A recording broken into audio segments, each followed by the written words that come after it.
तो इस तरह से सिस्टम डिफाइंड फंक्शन को यूज करने के पहले उसका प्रॉपर नेम आपको मालूम होना जरूरी है। दूसरा इंफॉर्मेशन किसी सिस्टम डिफाइंड फंक्शन को प्रोग्राम में यूज करने के पहले मालूम होना जो जरूरी है, वो दूसरा इंफॉर्मेशन क्या है? The name of header file in which it has been defined.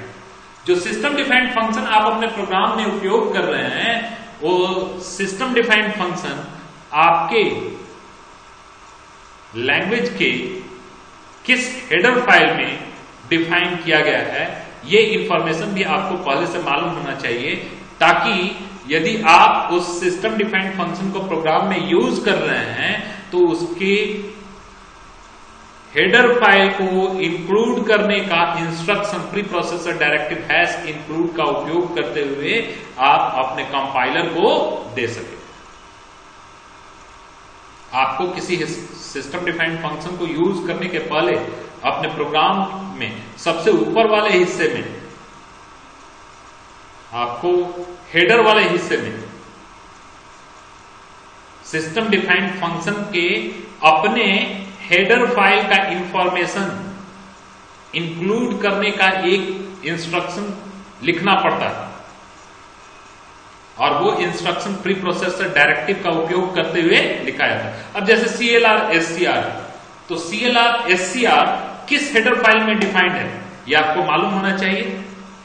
conio.h header file में CLR SCR function system defined function define करके रखा हुआ है, परिभाषित करके रखा हुआ है।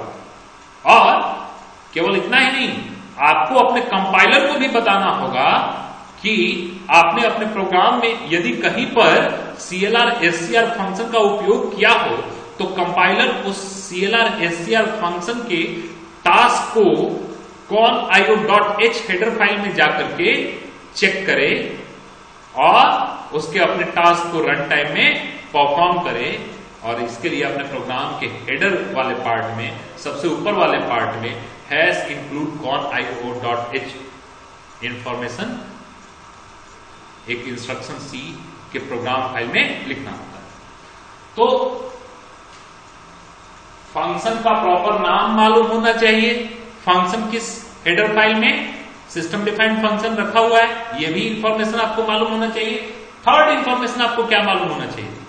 जो सिस्टम डिफाइंड फंक्शन आप यूज कर रहे हैं अपने प्रोग्राम में, वो system defined function task perform करने के लिए, अपना टास्क परफॉर्म करने के लिए जहां पर भी कॉल होगा वहां पर उसको कुछ डेटा रिक्वायर्ड है या नहीं है, यह भी इंफॉर्मेशन आपको मालूम होना चाहिए।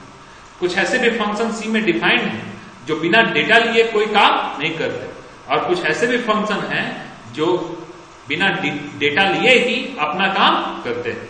तो फंक्शन को कॉल करते वक्त जो डेटा दिया जाता है उस डेटा को आर्गुमेंट कहा जाता है, और जिस फंक्शन का जो सिस्टम में पहले से डिफाइंड है, सिस्टम डिफाइंड फंक्शन का आप अपने प्रोग्राम में उपयोग कर रहे हैं, वो फंक्शन कोई आर्गुमेंट लेता है या नहीं लेता है।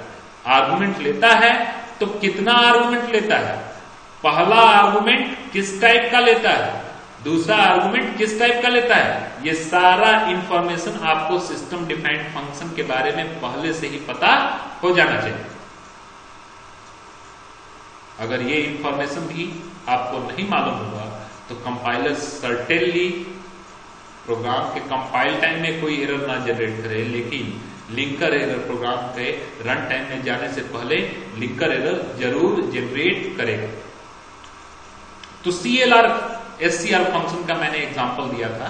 CLR SCR function conio.h header file में डिफाइंड है और यह फंक्शन कोई आर्गुमेंट नहीं लेता। अगर आपने CLR SCR फंक्शन के पैरेंथेसिस में कोई डेटा दे दिया तो अब ये CLR SCR function system defined function नहीं रह जाएगा। तब इसके बारे में इंफॉर्मेशन कंपाइलर आपके प्रोग्राम में यूजर डिफाइंड फंक्शन के रूप में सर्च करेगा।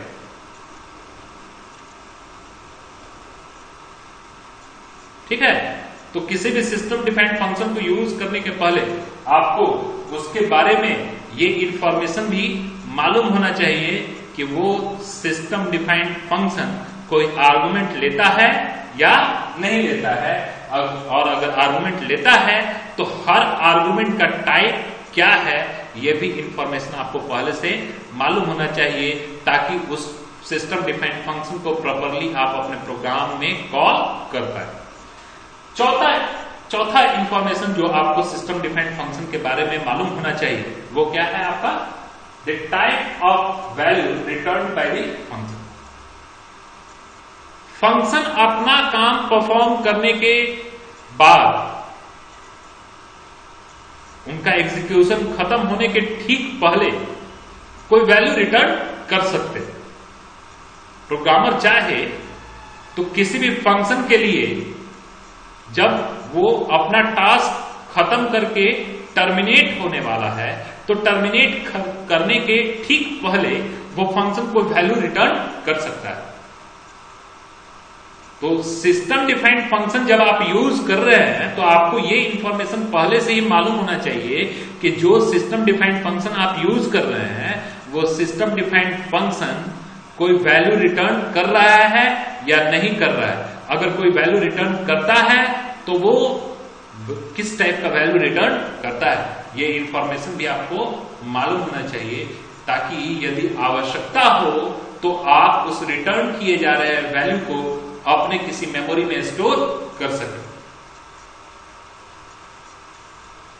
कभी कभी रिटर्न किए गए चीजों की जरूरत आगे का टास्क परफॉर्म करने के लिए प्रोग्राम में पड़ जाती है, तो वैसी स्थिति में आपको सिस्टम डिफाइंड फंक्शन के द्वारा रिटर्न किए जा रहे हैं वैल्यू और उसके टाइप के बारे में इंफॉर्मेशन पहले से ही मालूम कर लेना आवश्यक हो जाता है। नाउ फिफ्थ थिंग, पांचवी बात जो सिस्टम डिफाइंड फंक्शन के बारे में आपको पहले से मालूम हो जाना चाहिए, वो पांचवी बात क्या है, the task already defined for the function. बहुत सारे फंक्शन सी में पहले से डिफाइंड है, या यूं कह ले सी में बहुत सारे सिस्टम डिफाइंड फंक्शंस हैं। एक एक हेडर फाइल में 20-20, 50-50 फंक्शन डिफाइन करके रखे हुए हैं, लेकिन आपको जो टास्क रिक्वायर्ड है वो टास्क किस फंक्शन के लिए डिफाइन किया गया है। यानी कि दूसरे शब्दों में आप जो फंक्शन अपने प्रोग्राम में, सिस्टम डिफाइंड फंक्शन अपने प्रोग्राम में यूज कर रहे हैं, उसका अपना टास्क क्या है ये भी आपको पहले से ही मालूम होना चाहिए। वो फंक्शन इनपुट करता है कि आउटपुट करता है कि कैलकुलेशन करता है, क्या करता है, या फिर मेमोरी तैयार करता है, क्या करता है वो सिस्टम डिफाइंड फंक्शन, वो पहले से ही आपको मालूम होना चाहिए, ताकि जैसी आवश्यकता हो उसके अनुसार डिफाइन किए गए फंक्शन का उपयोग आप अपने प्रोग्राम में कर सके। तो फंक्शन का, सिस्टम डिफाइंड फंक्शन का पहले से डिफाइन किया गया टास्क भी आपको मालूम होना आवश्यक है। और कुल मिलाकर के कहें तो ये 5 बातें जो होती हैं वो फंक्शन को, सिस्टम डिफाइंड फंक्शन को अपने प्रोग्राम में उपयोग करने के नियम यानी सिंटैक्स को निर्धारित करती है। तो आपको उस फंक्शन का उपयोग करने के लिए क्या रिक्वायर्ड सिंटैक्स है वो भी पहले से मालूम होना चाहिए। ये छठी बात मैंने बोर्ड पर लिखी हुई। और सी में बहुत सारे सिस्टम डिफाइंड फंक्शन हैं। इन सारे सिस्टम डिफाइंड फंक्शंस में से आपको गेट ch, गेट चे, गेट कैर, ये 3 फंक्शन कैरेक्टर वैल्यू को कैरेक्टर मेमोरी में स्टोर कराने के लिए इन तीनों फंक्शन का उपयोग किया जाता है। इनके बारे में पहले ही आपको फर्स्ट सेमेस्टर में पढ़ा दिया गया है, किस प्रकार से गेट ch, गेट चे और गेट कैर का उपयोग करके कैरेक्टर वैल्यू को आप कैरेक्टर मेमोरी में स्टोर कराएंगे। इन फंक्शन का नाम कैसे लिखा जाता है, GETCH, कोई ब्लैंक स्पेस नहीं, parenthesis open and close. Get ch को लिखने का यह तरीका है। फंक्शन का नाम गेट ch का पहले से ही आपको बता दिया गया है। फंक्शन किस हेडर फाइल में रखा हुआ है? getch function conio.h header file में रखा हुआ है। यह भी फर्स्ट सेमेस्टर में बता दिया गया है। The number and respective type of the argument required to be pass to the system defined function. getch जो कि सिस्टम डिफाइंड फंक्शन है, इसको कोई आर्गुमेंट देने की आवश्यकता नहीं पड़ती। जब आप अपने प्रोग्राम में इस फंक्शन का उपयोग करेंगे, जिस लाइन में इसको लिखेंगे उस लाइन में इसके पैरेंथेसिस के अंदर कोई भी डेटा लिखने की आवश्यकता नहीं पड़ती, क्योंकि ये फंक्शन कोई भी आर्गुमेंट एक्सेप्ट नहीं करता है। और जब कोई आर्गुमेंट नहीं एक्सेप्ट करता है तो आर्गुमेंट के टाइप के बारे में भी इंफॉर्मेशन नहीं रखा जा सकता। The type of value return by the function. getch function के द्वारा जो की आप प्रोग्राम के रन टाइम में प्रेस करेंगे इसके एग्जीक्यूशन के लिए, getch के एग्जीक्यूशन के लिए जो भी की आप प्रेस करेंगे उस की का ASCII इंटीजर वैल्यू रिटर्न किया जाता है इस फंक्शन के द्वारा। तो यदि आपको आपके प्रोग्राम में कैरेक्टर वैल्यू के इनपुट के साथ कैरेक्टर वैल्यू का आउटपुट कराना होगा और इनपुट लेने के लिए आपने getch फंक्शन का उपयोग किया होगा कैरेक्टर वैल्यू का इनपुट लेने के लिए, तो इसके द्वारा रन टाइम में इसके एग्जीक्यूशन के समय जो की आपके द्वारा प्रेस किया जा रहा है उस की के रिटर्न किए गए वैल्यू जो कि getch रिटर्न कर देगा, इस रिटर्न किए गए वैल्यू को किसी मेमोरी में आपको स्टोर करना पड़ेगा, तभी जाकर के उस मेमोरी के कंटेंट को आप एक कैरेक्टर फॉर्म में अपने प्रोग्राम के एग्जीक्यूशन के दौरान एग्जीक्यूशन स्क्रीन पर दिखा पाएंगे। ठीक है, तो the task already defined for the function. getch character value का इनपुट कराने के लिए डिफाइन किया गया है। जब कभी भी आपका प्रोग्राम कोई इनपुट रिक्वायर करता है तो प्रोग्राम का एग्जीक्यूशन स्क्रीन रुक जाता है। वो तब तक रुका रहता है जब तक कि आप इनपुट परफॉर्म नहीं करते, जब तक कि आप कोई की प्रेस नहीं करते या कोई की प्रेस करने के बाद एंटर की प्रेस नहीं करते, तब तक आपका प्रोग्राम का एग्जीक्यूशन स्क्रीन रुका रहेगा।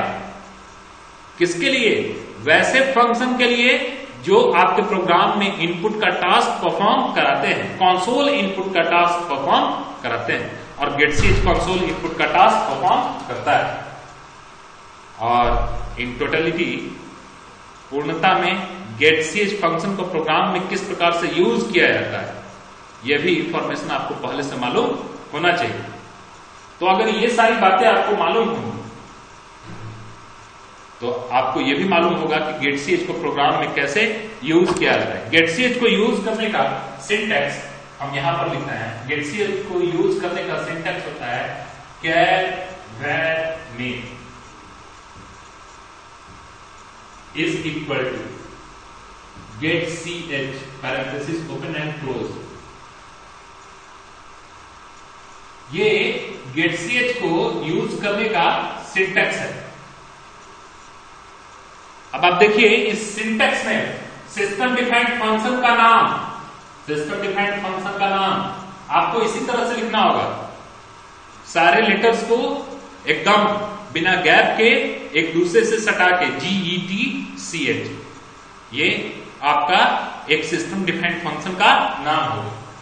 और जब आप अपने प्रोग्राम में इस फंक्शन को यूज करेंगे तो अपने प्रोग्राम में सबसे ऊपर हेडर वाले लाइन में एक हेडर फाइल को इंक्लूड करेंगे, और वो हेडर फाइल किस तरह से इंक्लूड करेंगे? Hash include conio.h, hash include conio.h। इस तरह से आपको अपने प्रोग्राम में इस सिस्टम डिफाइंड फंक्शन getch के हेडर फाइल को इंक्लूड करना पड़ेगा, क्योंकि getch function conio.h header file में ही डिफाइंड है। Third information, the number and respective type of arguments required to be pass to this system defined function. अगर ये आपको मालूम होगा कि getch फंक्शन को कितने आर्गुमेंट और किस टाइप का आर्गुमेंट पास किया जाना चाहिए, तभी जाकर के आप getch को इस प्रकार से लिख पाएंगे। यदि आपको मालूम होगा कि getch फंक्शन कोई आर्गुमेंट रिक्वायर नहीं करता तो आप उसके पैरेंथेसिस को खाली रखेंगे, एम्प्टी रखेंगे। Fourth information, the type of value return by the function. getch function एक इंटीजर टाइप का वैल्यू रिटर्न करता है और इस इंटीजर वैल्यू को, ये इंटीजर वैल्यू क्या होता है, जो की आपने प्रेस किया उस की का ASCII integer value getch function के द्वारा रिटर्न किया जाता है। तो जो की आपने प्रेस किया है वो एक अल्फाबेट की हो सकता है या अल्फा न्यूमेरिक की हो सकता है या स्पेशल की हो सकता है। न्यूमेरिक की में भी से आप कोई की प्रेस कर सकते हैं। कोई भी ऐसा प्रिंटेबल की आप getch के एग्जीक्यूशन के लिए प्रेस कर सकते हैं और उसके प्रेस करने के साथ ही getch फंक्शन का एग्जीक्यूशन खत्म हो जाता है। तो जो की आपने प्रेस किया होगा उस की का ASCII टेबल में जो भी इंटीजर वैल्यू होगा वो इंटीजर वैल्यू इस getch फंक्शन के द्वारा रन टाइम में, एग्जीक्यूशन टाइम में रिटर्न कर दिया जाएगा। और यदि आपके प्रोग्राम की रिक्वायरमेंट हो उस प्रेस किए गए की को आउटपुट कराने का, तो आपको इसके द्वारा रिटर्न किए जा रहे ASCII इंटीजर वैल्यू को स्टोर करना पड़ेगा। और उस ASCII इंटीजर वैल्यू को स्टोर करने के लिए आपको एक वेरिएबल का नाम लिखना पड़ेगा। और getch बेसिकली एक कैरेक्टर वैल्यू के इनपुट के लिए यूज किया जाता है। तो जिस वेरिएबल में आप getch के द्वारा रिटर्न किए गए वैल्यू को स्टोर कराएंगे उस वेरिएबल का टाइप कैरेक्टर वेरिएबल हो सकता है। आप चाहे तो इसके द्वारा रिटर्न किए गए वैल्यू को इंटीजर वेरिएबल में भी स्टोर कर सकते हैं। लेकिन बेसिकली getch getCat जैसे फंक्शन जो है वो आपके प्रोग्राम में कैरेक्टर वैल्यू का इनपुट करने के लिए उपयोग किया जाता है। getS जो फंक्शन है वो आपके प्रोग्राम में स्ट्रिंग टाइप के वैल्यू को मेमोरी में स्टोर कराने के लिए या इनपुट कराने के लिए यूज किया जाता है। जबकि scanf भी एक आपका इनपुट फंक्शन है और scanf किसी बताए गए टाइप का इनपुट परफॉर्म करता है। scanf किसी भी टाइप का इनपुट प्रोग्राम के द्वारा कराए जाने के लिए उपयोग किया जा सकता है। लेकिन किसी भी टाइप का इनपुट परफॉर्म करने के पहले आपको scanf को यूज करते समय कंपाइलर को ये इंफॉर्मेशन देना होगा कि आपने अपने प्रोग्राम में scanf को किस स्पेसिफिक टाइप के इनपुट को परफॉर्म करने के लिए उपयोग किया हुआ। जबकि putch और putchar जैसे फंक्शन आपके कैरेक्टर वैल्यू के आउटपुट के लिए यूज किए जाते हैं।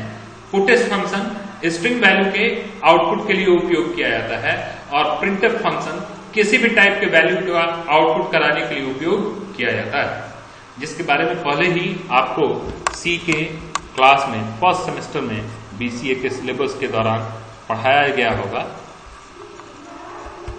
सिस्टम डिफाइंड फंक्शन के बारे में इतना इंफॉर्मेशन काफी है।